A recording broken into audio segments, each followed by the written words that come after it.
kasih atas kesempatan yang sudah diberikan kepada saya uh, oleh Ibu Ari Insani selaku moderator di sini dan dari Ibu Eti selaku host. Baik, pada presentasi pertama di meeting Webex ini saya akan mencoba membawakan suatu presentasi dengan judul How to Deal with Toxic Person. Nah, kenapa saya memilih tema ini? Karena ini based on my experience juga ya. Jadi berdasarkan atas apa yang pernah saya alami dan sepertinya juga Bapak Ibu di sini juga pasti juga mungkin ada yang pernah mengalami toxic person. Nah, yang pertama apa sih itu toxic person? Nah, toxic person itu kalau di Indonesia mungkin lebih dikenal dengan Juliders gitu ya.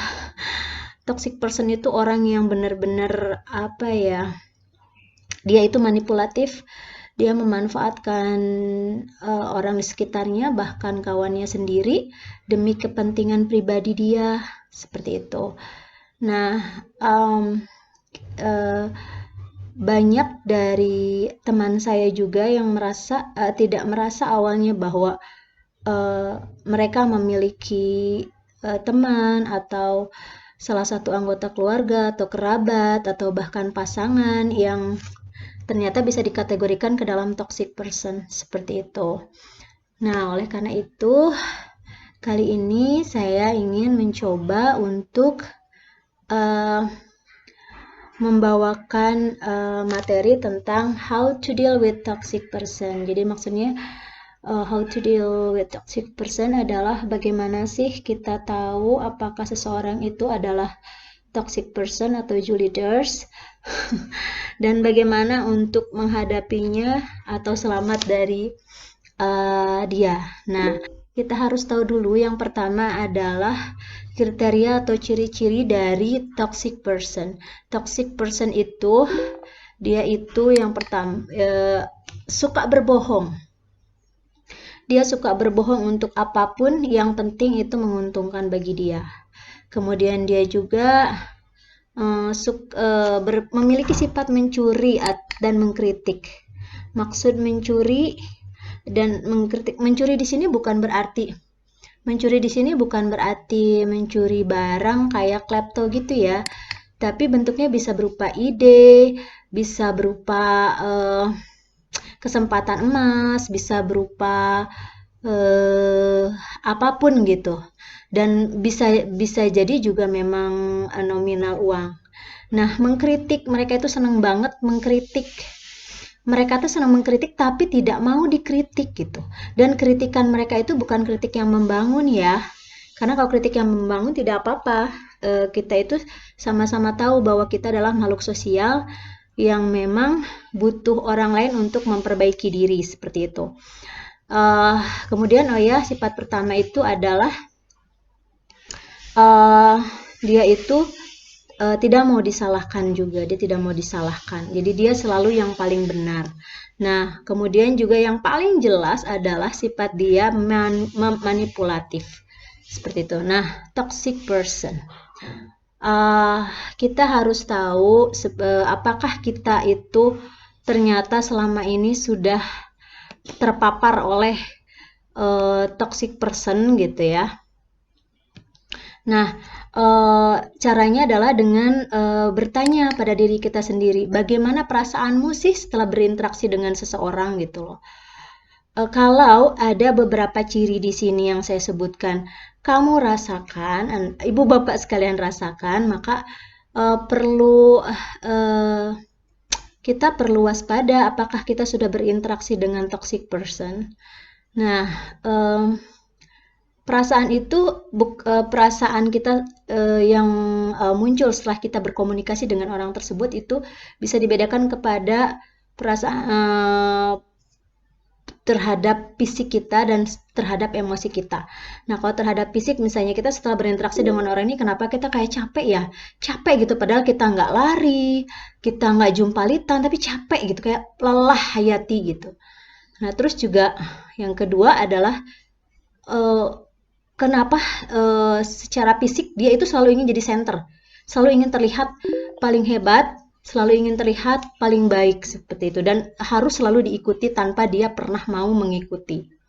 Terus kemudian juga apa yang dikatakan tuh harus benar. Pokoknya apa kata dia tuh harus benar. Dan apa yang bersinggungan atau berseberangan dari dia itu pasti salah. Nah, kemudian yang secara emosional itu kayak kita kok kayak ngerasa ada kok tertekan gitu setelah berinteraksi dengan orang ini. Kenapa saya rasanya kok tertekan gitu. Terus setelah itu juga akhirnya ada perasaan kesal gitu. Keselnya bisa jadi kesal ke orang tersebut atau ke diri sendiri seperti itu. Nah, kemudian how does being around a toxic person affect your life? Jadi apa sih pros and cons-nya kita terpapar orang toksik ini gitu? Apakah ada prosnya? Maksudnya ada nggak kebaikan dan keburukannya? Selain keburukan ada tidak kebaikan? Kita harus pikirkan. Misalkan mengapa aku melakukan itu? Ternyata dia memang yang menyuruh gitu. Terus, tapi aku merasa aku terlihat keren saat melakukannya gitu. Tapi ini tidak seperti aku. Aku tidak yakin pada kemampuanku. Dia berkata aku memang tidak bisa gitu. Nah, toxic person ini dia memiliki kemampuan untuk mempengaruhi semua aspek dalam hidupmu. Apapun aspek sosial kamu, aspek finansial kamu, aspek apapun. Kemudian dia itu selalu mengambil keuntungan dari kesedihan korban. Jadi kalau korbannya sedih, dia justru mencari keuntungan meskipun dia tampak seperti berempati terhadap kita, tapi di balik itu semua dia punya tujuan. Dan tujuan itu tentunya untuk kebaikan dia sendiri. Nah, kita selalu beralasan untuk membenarkan tindakannya. Itu salah satu ciri kita sudah berada di lingkungan toxic person. Kita selalu beralasan, kita tahu dia yang salah, tapi kayaknya kok kasihan kalau dia disalahkan, atau nggak mungkin dia salah gitu, dia tuh selalu benar kan? Atau nanti dia marah lagi kalau dia salah. Ya sudah deh, dia benar saja. Nah, seperti itu. Dan sebagian besar korban tidak sadar kalau dia sudah menjadi korban. Jadi tidak sadar. Sebagian lagi juga tidak sadar kalau sudah dimanfaatkan. Oke, kita memang makhluk sosial yang memang pasti membutuhkan orang lain dan pasti saling memanfaatkan. Tapi orang ini, dia hanya mau memanfaatkan tanpa mau dimanfaatkan. Nah, kemudian, sign you are being manipulated. Nah, tadi kan saya sudah bilang, kalau toxic person ini, jawaranya memanipulasi orang. Nah, sekarang, apa sih cirinya kalau kita sudah termanipulasi sama si toxic person itu? Nah, yang pertama, tak peduli seberapa sakit, mereka tetap akan menyudutkan dan menyalahkan kamu. Jadi padahal kita tuh udah merasa sedih, totally sedih. Kita meraung-raung, tapi kok dia nggak peduli gitu. Nah, itu berarti kita sudah dimanipulasi oleh dia. Kemudian yang kedua, kamu tidak pernah lagi menghabiskan waktu selain dengan dia. Jadi hidup kita tuh segala sesuatunya adalah dia, dan dia. Tanpa ada kita, tanpa ada saya dan aku. Seperti itu. Terus, kamu menjadi paranoid dan khawatir membuat dia marah atau sedih. Seperti yang tadi sudah saya katakan, dia memang memanipulasi kita di segala aspek. Atau karena kamu tidak mau dikatakan si penyebab masalah, bodoh atau si rendah, maka kamu pada akhirnya menjaga sekali perasaan dia gitu. Karena apa? Bisa jadi kita nggak mau disebut bodoh atau nggak mau disebut rendahan, atau kita nggak mau disebut sebagai penyebab masalah. Padahal masalahnya itu bukan kita, justru dia. Kemudian kamu tidak akan pernah dilihat dan dibiarkan sukses melampaui dia. Tidak akan pernah. Karena dia harus selalu dan akan terus lebih baik dari kamu. Itu harga mati buat dia. Nah, sekarang cleanse the toxicity and steers clear of the fake life. Jadi, bagaimana sih caranya membersihkan diri dari kehidupan yang semu itu, kehidupan yang sebenarnya tidak ada itu? Nah, cara pertama menurut saya ya, hapus kontaknya atau rubah kontak kamu kalau kamu tidak bisa menghapus kontaknya. Kemudian yang berikutnya adalah hindari berkomunikasi dengan cara membuat batasan, buat boundaries. Nah, kemudian berikan waktu bagi dirimu untuk tenang. Kemudian setelah itu perbanyak kegiatan positif, perbanyak relasi, berpositive thinking, dan most importantly is you have to pray to Allah Subhanahu wa Ta'ala. Agar apa? Agar kamu kuat untuk menghadapi orang seperti dia. Nah, kenapa kita harus hapus kontak dia? Itu kenapa? Karena dia itu memang memanipulasi banget. Dan kalau tadi sudah banyak kriteria-kriteria yang disebutkan bahwa kita sudah being manipulated atau benar-benar dimanipulasi oleh orang itu, berarti memang kita harus lepas dari dia. Mau tidak mau kita harus lepas. Berarti dia itu egonya, dia itu ego powernya itu lebih tinggi dari kita. Atau kita itu sebenarnya bukan tidak memiliki ego power, tapi kita orangnya sebenarnya orangnya ingin sukanya mengalah, suka kedamaian, tidak suka bersih tegang untuk hal-hal yang pada akhirnya akan menyakitkan seperti itu. Maka kita memang harus menghapus kontaknya. Nah, masalahnya kalau kita tidak bisa menghapus kontaknya karena satu dan lain alasan, ya sudah, rubah saja kontak kamu. Kemudian hindari berkomunikasi buat batasan, itu sudah pasti. Jadi we have to create our boundaries gitu ya. Jadi ketika kita di sini nih, ini kita pagari di sini. Oke, kamu boleh di situ, tapi kamu tidak boleh ke sini, mendekati ke sini atau bahkan masuk ke dalamnya. Kamu tidak bisa seperti itu. Jadi itu kayak proteksi kamu terhadap hidupmu. Seperti itu.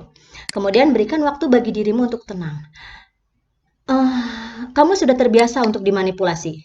Kamu sudah terbiasa untuk mengalah, kamu sudah terbiasa untuk diejek, dilecehkan, dan direndahkan. Jadi ketika kamu merasa, oh kayaknya aku nggak bisa nih, karena yang saya baca di jurnal itu korbannya itu selalu merasa tidak mampu gitu, kayaknya nggak bisa. Dan sebagian besar dari korban ini malah pada akhirnya balik lagi ketergantungan lagi sama si manipulated person atau toxic person ini. Nah, jadi ketika kamu merasa hidup kamu kok sengsara banget ya, kok kayaknya nggak bisa deh tanpa dia gitu. That's okay gitu, karena memang kita atau kamu itu perlu waktu seperti itu. Oke.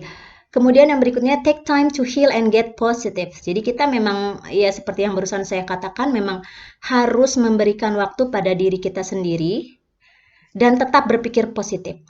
Nah, karena apa? Karena ini bahkan adalah perang besar. Dengan siapa? Bukan hanya dengan dia, tapi dengan dirimu sendiri gitu loh.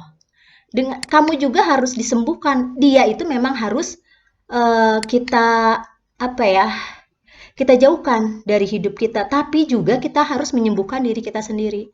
Begitu. Itu makanya ini benar-benar perang besar. Kemudian berpikir dan meneguhkan hati bahwa memang harus diakhiri. Jadi jangan galau dan jangan merasa tidak mampu, kayaknya enggak deh, nggak bisa, karena memang korban biasanya seperti itu. Jadi kamu harus nggak tahulah, tapi bismillah gitu ya, coba, nah seperti itu. Kemudian sadari bahwa proses ini memang membutuhkan waktu, karena awalnya kamu begitu tergantung, memang bukan karena kamu tidak capable, tapi memang karena dibuat kamu itu untuk menggantungkan diri gitu.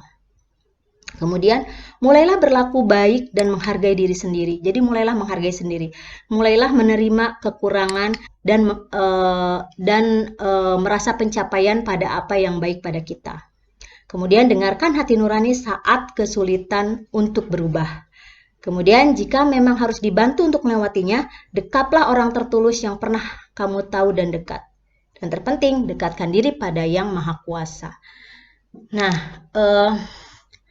mulailah berlaku baik dan menghargai diri sendiri. Jadi hargailah, karena biasanya korban dari si toxic person ini jadi minder orangnya gitu, minderan pada akhirnya dan tidak percaya diri. Pada akhirnya meskipun dia cantik, misalnya meskipun dia sebenarnya cantik, tapi ketika disebut jelek sama si toxic person, ya jelek lah gitu. Oke, sekian presentasi dari saya. Semoga bermanfaat. Maaf kalau banyak yang salah-salah kata. Dan mudah-mudahan presentasi ini bisa memberikan hasanah yang baik ya bagi kita, karena di sekitaran kita sebenarnya Intinya korban itu tidak sadar kalau dia adalah korban dari toxic person seperti itu. Mangga dikembalikan kepada Bu Ari Insani sebagai moderator.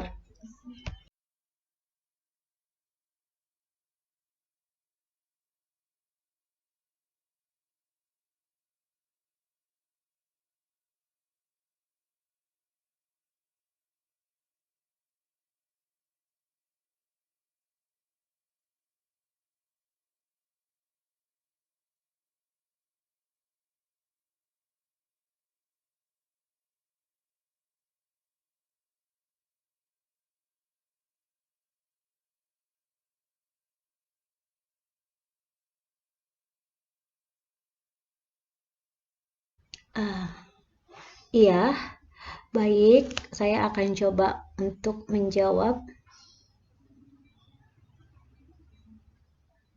Mhm. Uh, iya, emang, iya,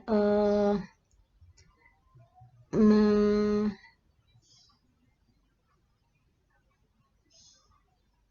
ya menurut saya sih memang begitu.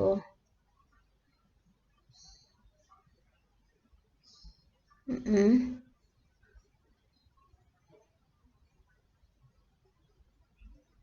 Ya, ya jadi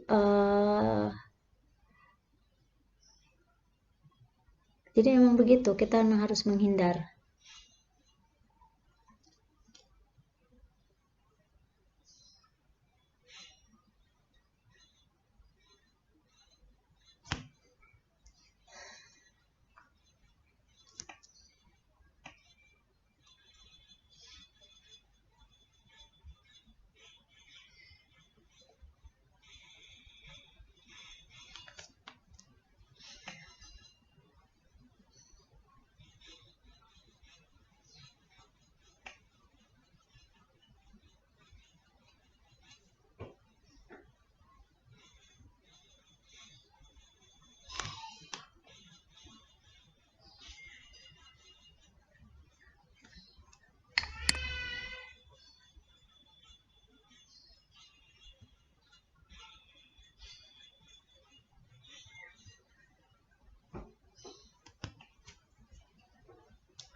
Oke, baik, saya akan coba untuk menjawab ya dari Bapak Gunari.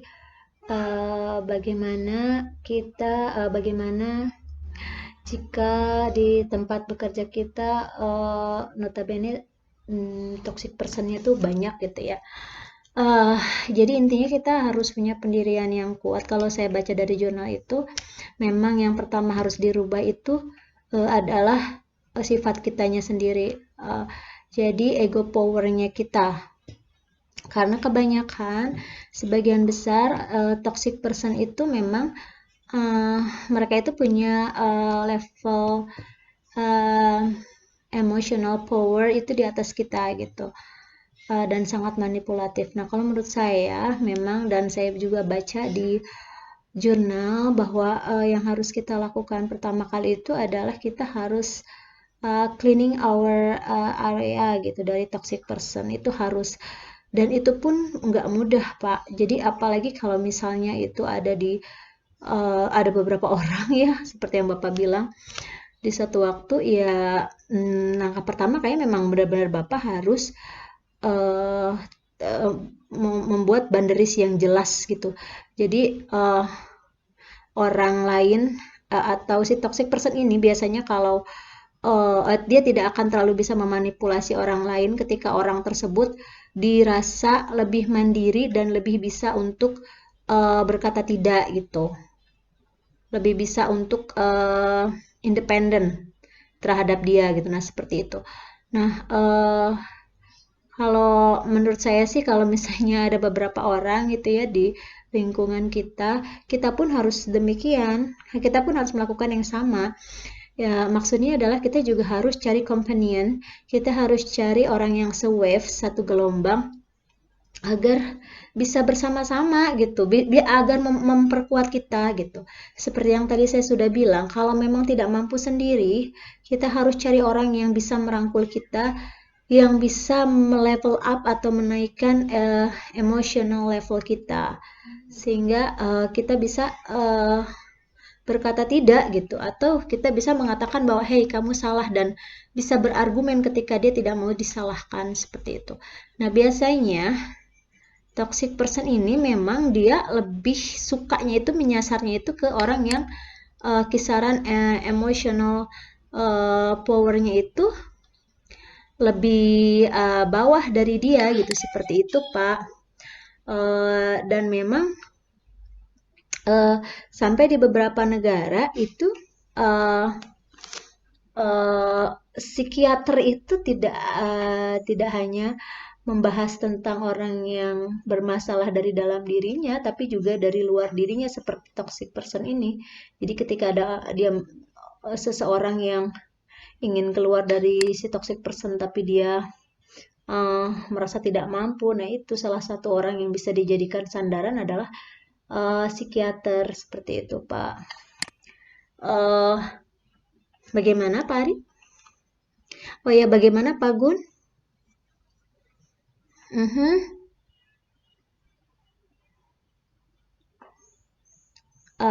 Oke.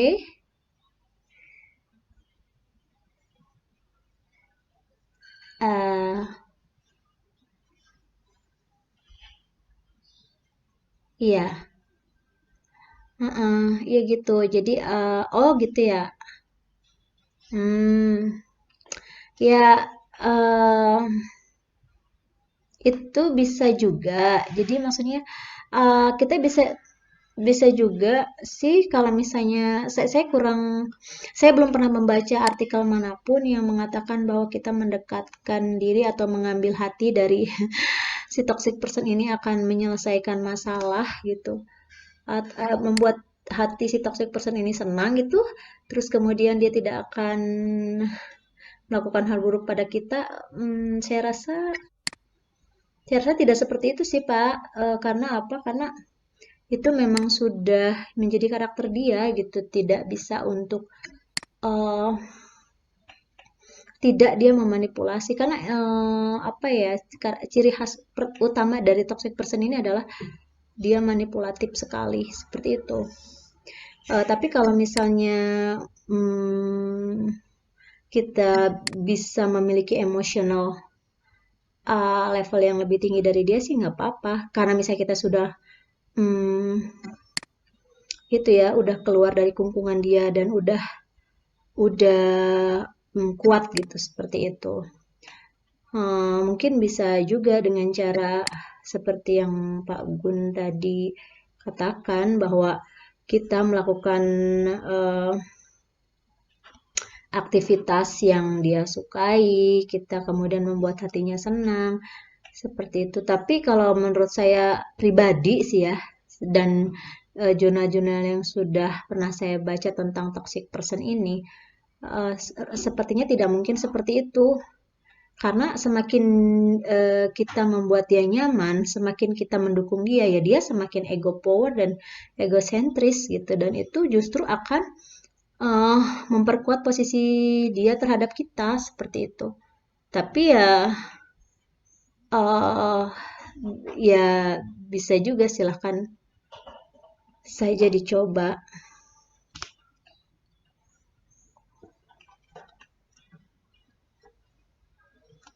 Mhm,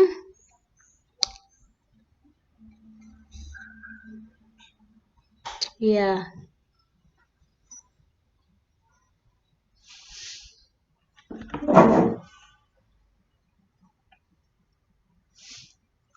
Mhm.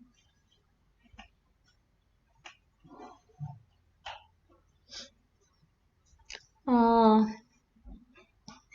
iya. Oh, begitu ya, Pak. Ya, mungkin kalau seperti itu pendekatannya bisa ke arah yang lain ya. Maksudnya, saya sih belum pernah menemukan di jurnal psikiater manapun atau juga pernah mendengar teman saya menerapkan hal tersebut, tapi memang kalau kita melihat dari komunitas kita yang dominan Muslim, ya mungkin memang bisa ya diarahkan ke situ gitu. Jadi eh, maksud saya diarahkan ke situ itu adalah diarahkan untuk cara mendekatkan diri itu kepada agama. Jadi mungkin memang kalau seperti itu berarti kita harus kuat untuk mengatakan bahwa dia stop, kamu itu nggak baik selama ini ke aku. Kamu itu toxic person tau nggak? Gitu. Nah nanti ketika dia berdebat dan kan dia selalu berdebat karena dia memang tidak pernah mau salah gitu. Nah disitulah mungkin peran orang ketiga yang emotional levelnya ada di atas dia itu masuk ke sini gitu. Ya memang bisa jadi orang tua dia, bisa jadi itu justru adik dia atau kakak dia atau eh, orang yang dia yakin bahwa orang ini adalah orang yang baik dan orang yang sangat patut dihargai bisa jadi. Semisal kiai atau ulama atau memang kalau dia patuh terhadap orang tua ya orang tuanya karena eh yang pernah saya tahu, kasus yang pernah saya tahu ya dari cara menanggulangi toxic person ini. Jadi kadangkala toxic person ini ya, Bu Yus. Oh ya, oke. Kadangkala si toxic person ini dia itu eh, ego powernya tinggi, ego sentralnya juga absolut gitu ya. Terus dia manipulatif, dia kaum penindas gitu. Tapi dia itu lemah sama ibunya misalnya. Atau dia itu nggak berkutik kalau sama istrinya. Nah, berarti bisa juga kita meminta bantuan kepada orang tua atau istrinya ini. Seperti yang sudah saya eh, paparkan sebelumnya bahwa kalau kita tidak sanggup, kita bisa minta bantuan sama orang ketiga yang untuk merangkul kita dan orang ini harus yang bisa kita percaya gitu lah. Ya, mm iya seperti itu.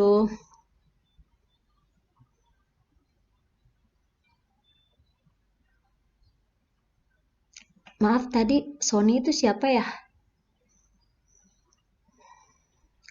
Kenapa tadi di host? Iya begitu Pak Gunari, menurut saya sih ya seperti itu. Jadi bisa berbagai macam cara ya, atau maksudnya ada cara baru gitu. Ya halo Bu Eti, ya eh ada cara baru mungkinnya karena kita eh, selama ini kasus-kasus yang saya baca tindakan-tindakan yang dilakukan pada toxic person itu memang sentralnya memang di beberapa negara di luar ya sehingga dan atau di dalam negeri juga atau di Asia tapi memang mereka tidak eh, tidak apa ya tidak membahas bagian eh, apa yang terkait dengan agama gitu atau mungkin kan memang kehidupan mereka sentralnya tidak di keagamaan ya tapi karena kita berbeda kita memang eh, dominan Muslim ya, menurut saya kita bisa melakukan pendekatan lewat jalur ini juga memang gitu. Dan apalagi kalau ya, iya begitu. Oh iya, Mak, terima kasih masukannya Pak Munggi.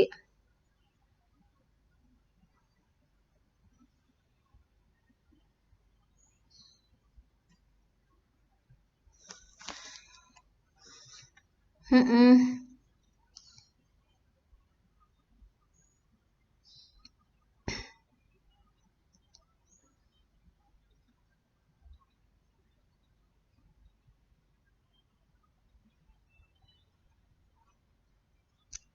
Oke.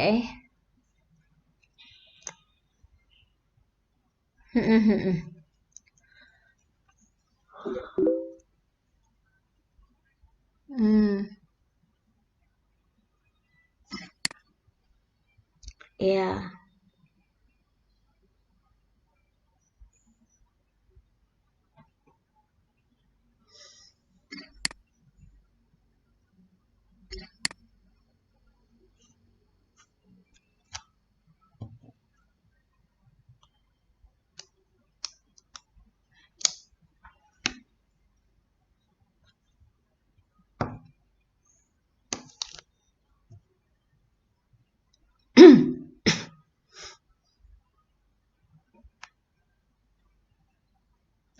Ya, ya, Pak Munggi, terima kasih masukannya.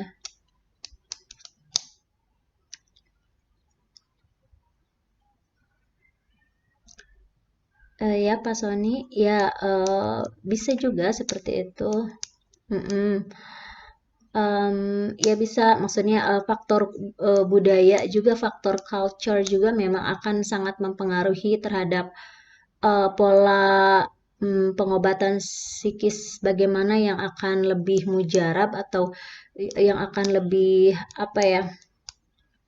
Iya, iya yang akan lebih ya, akan lebih efektif. Ya, yang akan lebih efektif karena kan karena misalnya kebanyakan jurnal psikologi itu kan berasal dari luar ya, yang notabene dominannya bukan Muslim dan budayanya sudah budaya memang Barat yang memang hampir sama gitu. Jadi mungkin mereka mengambil tindakan-tindakan yang juga serupa gitu pada akhirnya.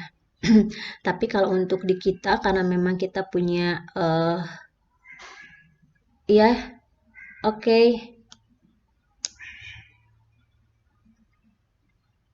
Ya, terima kasih. Ya, karena kita ya, ya saya setuju ya. Karena kita punya budaya yang berbeda, kita punya didominasi oleh Muslim, maka kita bisa eh, hmm, apa ya kita bisa curing dengan cara yang itu juga dengan tambahan cara itu juga dari via agama dan via budaya seperti itu. Oke, terima kasih atas ya sudah habis ya Bu Ari ya terima kasih eh, atas waktu yang diberikan kepada saya. Kemudian kesimpulannya adalah bahwa kita harus sangat aware terhadap toxic person. Mangga diserahkan kembali kepada host Ibu Ari.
Ya, sama-sama. Terima kasih Bu Ari.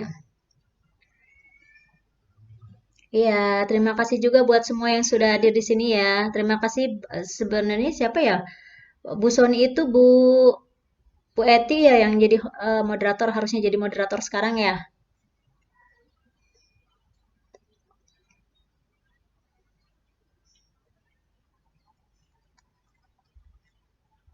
Iya, terima kasih sekali ya sudah saling bantu di sini. Mudah-mudahan apa yang saya sampaikan bisa bermanfaat buat semuanya. Mudah-mudahan ada apa ya titik terang kalau ternyata semua hal atau toxic person ini bisa kita uh, bisa kita dealing bersama-sama gitu. Hatur nuhun sadayana. Assalamualaikum warahmatullahi wabarakatuh. See you Bapak, Ibu, nuhun.